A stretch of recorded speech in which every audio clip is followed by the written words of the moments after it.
I am so torn with how I feel about The Feminist. On the one hand, Doris Day's performance was amazing, and I will talk more about that.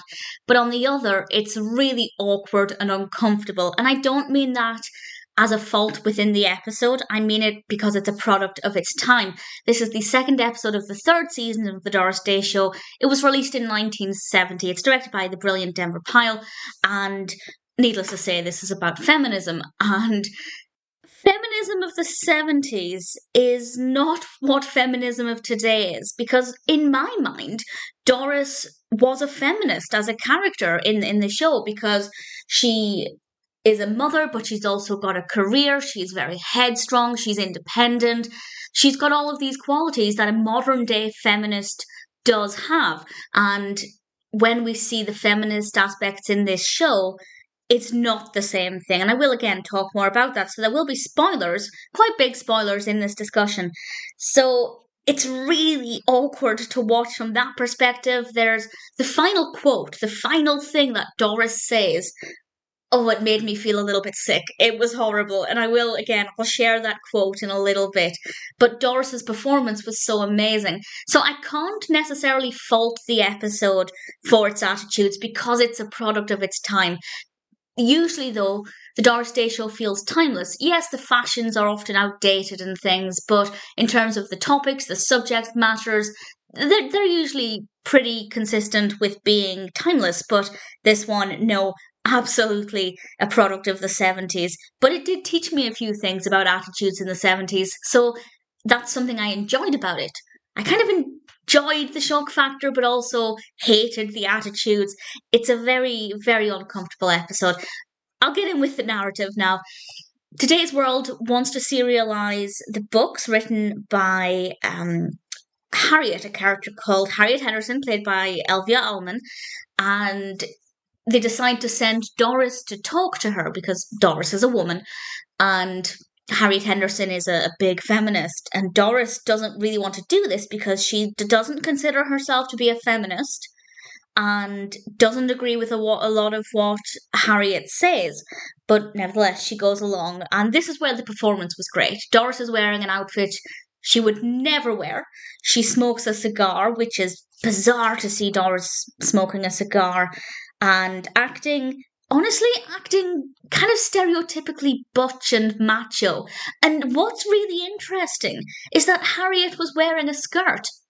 And that seems like an odd thing to comment on, but Doris was told that she would have to change because she was wearing obviously her normal clothing. She was dressing quite feminine, and she was told she'd have to change. And obviously she wears something that's certainly a lot more traditionally male. And then Harriet's wearing a skirt, and every time we see Harriet, she's dressing very femininely, which I agree with, because feminism is all about choice and equality and having the ability to choose whether you want to wear a skirt or trousers or a dress, not being forced to wear trousers if you're a feminist. So I don't know if Doris maybe misunderstood, or if that is mixed messages, or Harriet's not as much of a feminist at the time as the episode claims. So I'm quite curious about that, but it certainly took me by surprise.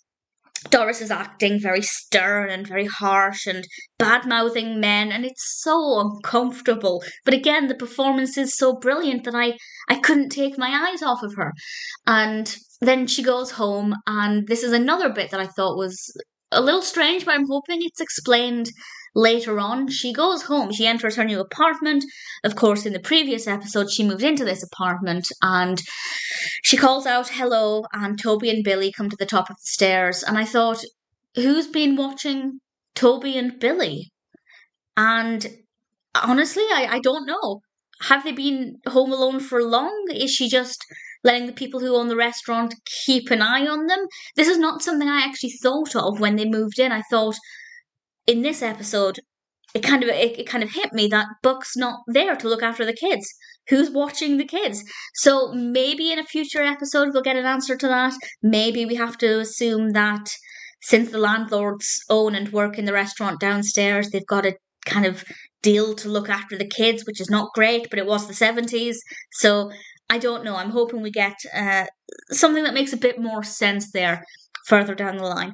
And then Doris gets ready to go on her date with a race car driver called David Coley, played by Jason Neighbours, and she dresses femininely again, and she goes on the date, and Harriet's there. And as I said, Harriet is dressed very femininely, but despite the fact that she's dressed femininely, Doris in that moment panicked and hid under the table and then made herself look less feminine. But she could see that Harriet was wearing a dress and elegant gloves and, things that are traditionally more feminine. So I don't know why Doris felt the need to change her appearance, because Harriet wasn't dressed in a way that's, more traditionally masculine. So it's a bit bizarre, but Doris looked amazing, I have to say.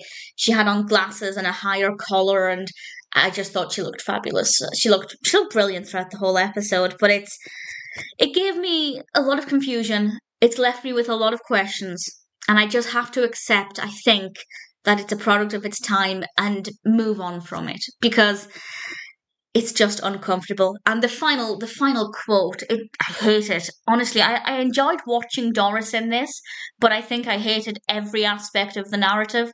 And at the very, very end, after her date, she is at home with the race car driver, with David, and she says, and I quote, "Being a second-class citizen does have its advantages."